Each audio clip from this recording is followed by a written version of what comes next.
morning, everybody. My name is Alexis Collins, and this is my NonGovernment project. First off, I'd like to introduce myself. Again, I'm Alexis. I am the only student in our class from Chenango High School, and I really appreciate having the opportunity to have come here because I'm a very hands-on learner. One example being my drag racing, which is a very big part of my life. I'm very involved with school. I have done musicals, plays, I've been in choir for a very long time, and I'm a part of my school's mock trial team, so that'll come into play later. So today's agenda, I'm going to address what we've done in the classroom, being with Mr. Rocco, our law and government, our English, and some economics that we've done throughout the school year. I'm going to highlight a project that I found favorable. I'm going to address my internships, talk about my future, and then I have a quote that sums up my my time here, and then my conclusion. I first want to address the tours that we did this school year. We went on many tours before our internships, and we got to see a lot of different departments throughout the DSS building or through this building. We went off to the solid waste at the dump, and I'm familiar with that because my school had a field trip there once, but it was still really cool to see later on in life, having been more grown. In Mr. Rocco's classroom, for law and government, we talked, again, a lot about law and government. We did a lot about Madison County. We worked with resolutions, we made our own resolutions, performed these resolutions. We addressed a lot about the Supreme Court and how they come into becoming a Supreme Court, how they function, and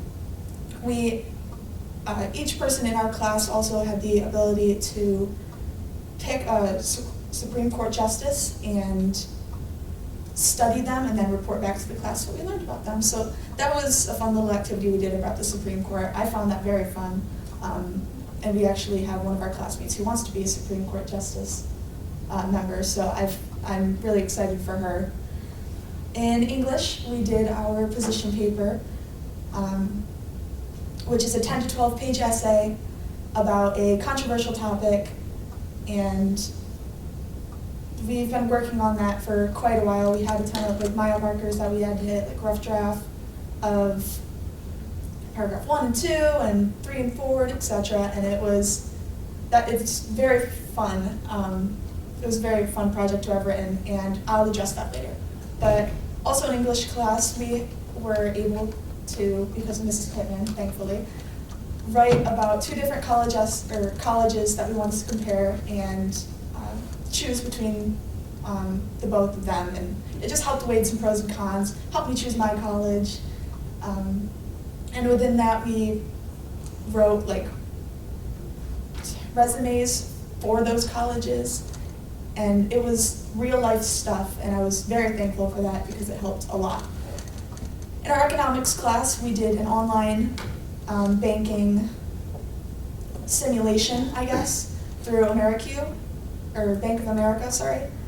It's an online banking site where it teaches you how to manage a budget, how to get a loan, how to pay your loan, get car insurance, home insurance, taxes, real life financial needs, and I found that very beneficial because obviously that's something we need in life. And our economics project, which is where we were partnered with somebody, my partner being Dan, we had to write a small paragraph about how we would live off of each other's dream jobs. Me being an FBI agent, and in this case, Dan was the President of the United States. So it was fun to have broken it down to everything that you could, groceries, taxes in that state, cars, car insurance. Even though he was the president, we still had to buy cars and buy a house, but it was all part of the fun. A memorable project for me, again, because I'm on my school's mock trial team, which is, by the way, a club it's basically a debate club. We get a trial and we pretend to be a lawyer or a witness and go back and forth, just like arguing each side like it's a real trial. And I quite like the back and forth of it. So when we did our class debate, I found that really cool. My partner was Mackenzie. We debated the death penalty. Mr. Rocco chose our partners, we chose our topic, and whether we were both for or both against or for or against it, Mr. Rocco chose which side we were arguing. And I found that fun because we both were like arguing sides that we weren't entirely familiar with, because it wasn't a topic that was really discussed about, so we had to do a lot of research for this, and again, to argue it in front of the class, I found really fun. My English paper that I was talking about, my controversial topic, I chose should marijuana be illegal in all 50 states.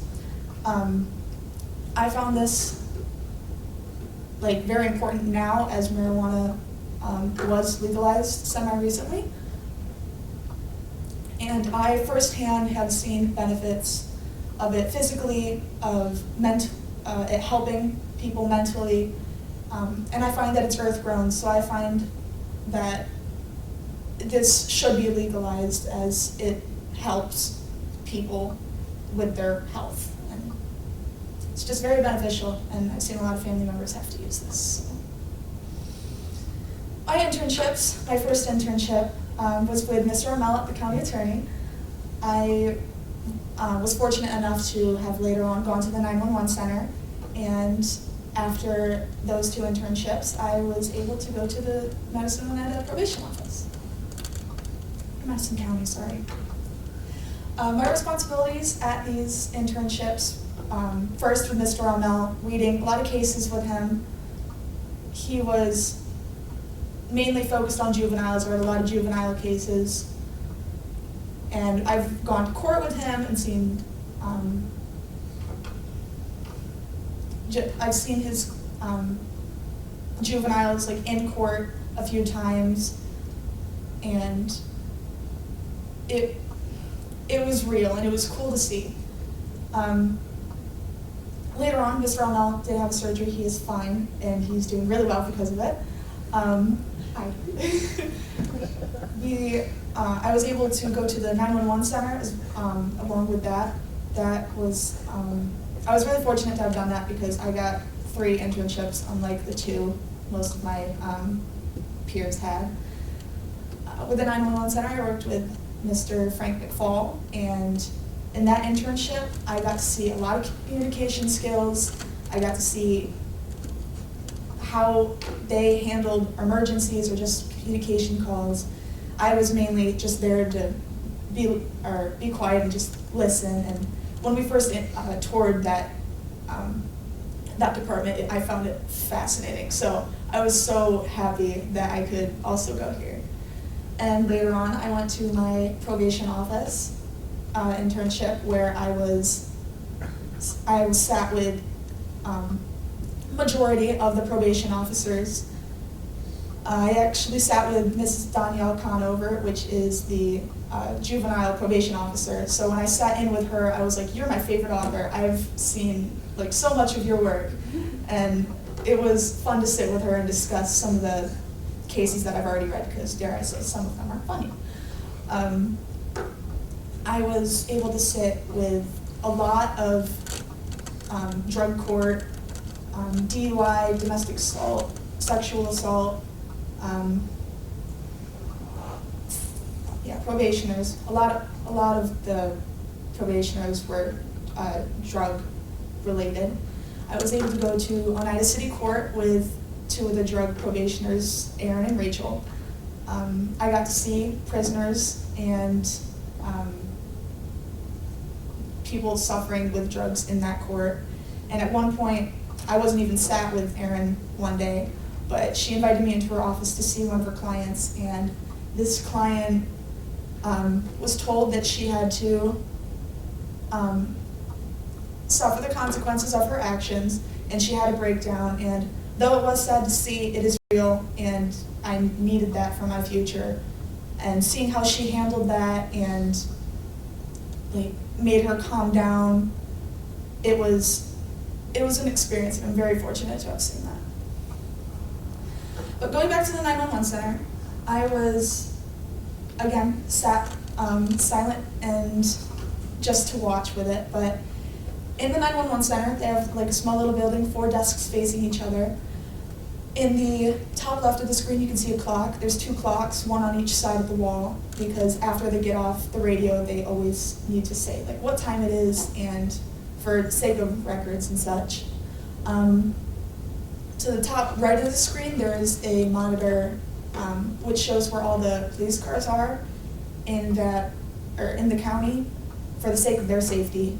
And sometimes for a point of interest, there's a little triangle with an exclamation point in it for sake of, again, point of interest, knowing where an officer might be heading. And the middle screen, the whitish looking one, is when people call in, the 911 center got a new system. It was like a multi-million-dollar project. When people call in now, they can see where your phone is linked to, whether it be your home or where you are at that current time. And it was fun to see somebody get a call and then see the screen jump from one place to another. And for the sake of people's safety and being able to help them, that was a very, very good upgrade for the 911 center. The screen on the bottom leftmost is whoever's working's personal screen, because most 911 dispatchers could be around like a 12-hour shift. So of all the screens there, they get one for their personal use. I've seen them use it for Gmail, work purposes, or Amazon, or watching something, but most of the time, they're not even using it, they're paying attention or talking to one another.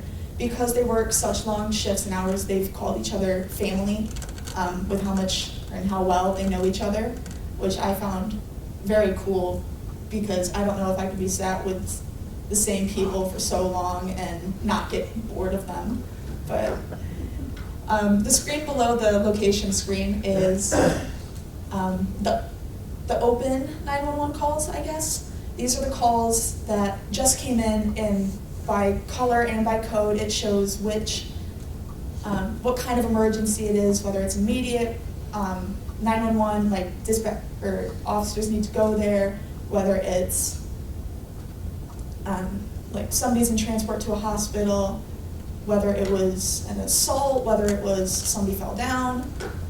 There's a lot of older people falling down. If you were wondering, that was majority of my what I saw on that screen. And on the bottom half of that screen is what officer is on duty, where they are, what they're doing, what issue they're helping with. And again, that is also color-coded for certain events. The screen next to that is, and you can't really see it because they keep the room dark so they can focus in on their monitors. Below that, there is a row of probably, I don't know, 6, 7 radios. And they have these radios on each of their stations. All of these radios connect with each radio that's anywhere throughout the building, so they have access to whoever's speaking for sake of emergency. But that screen shows like who's talking, because a little lightning bolt will come across when a person is talking, show who's talking, and it'll light up for as long as they have been talking. And the screen all the way to the right, which is the most important one, is where they receive their calls. All the way on the right, it's kind of cropped. There's a ton of gray boxes where these calls will come in. 2 rows of which are for 911, those highlight red. We have transportation calls, which highlight blue, and a ton of other communication boxes. But in the center of that screen is every department in the building, and because 911 receives majority of the calls to the building, they click on those departments and then they can transfer the call wherever in the building. The leftmost part of that screen is more information about the caller, what like service they're using, who it is, what their address is, just information about that caller, which is something they've had before. They had the map that moves, but it's very helpful. And across the room from the TV with the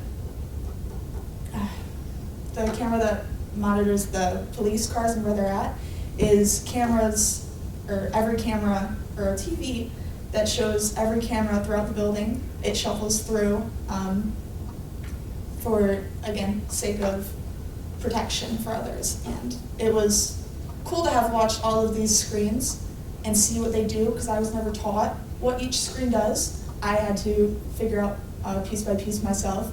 But I found it cool. I was connecting like puzzles, and it was fun.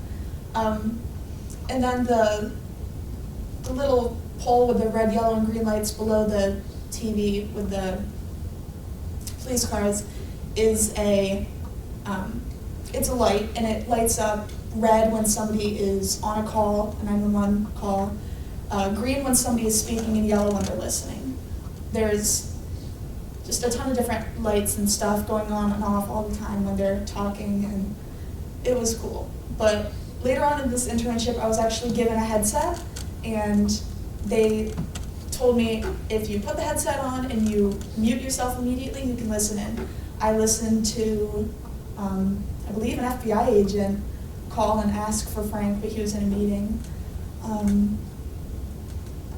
I heard, again, a lot of calls about people having fallen down, and some smaller things like transportation calls and stuff that just needed to be sent to another office. These internships connect with my career choice, being an FBI agent, because with county attorney, there's legal paperwork, legal action. I was told to read through this big yellow book a few times about his juvenile cases most of the time, but I got to see how the law handles that, how strict the law is, and then going to court and seeing how it is enforced, how it's handled, and in his documents, like seeing how everything is written and such. With the 911 center, it is shown like where it all starts. Their communication skills, what information they get first before any help is sent out, or etc. And the probation office, I got to read, again, a lot more cases and such, except not just juveniles this time, of all sorts. And I was told about these investigations. I wasn't allowed to go, but I was told about these investigations. I actually sat with one of the probation officers, his name is Justin, right after he got back from the jail interviewing a suspect from a car chase that happened. So it was cool to see how he took notes for those investigations, and then how he would put them into his case and such. And again, going to court appearances, this one being a different kind of court. This is Oneida City Court. With Mr. O'Mell, I was just in the county building.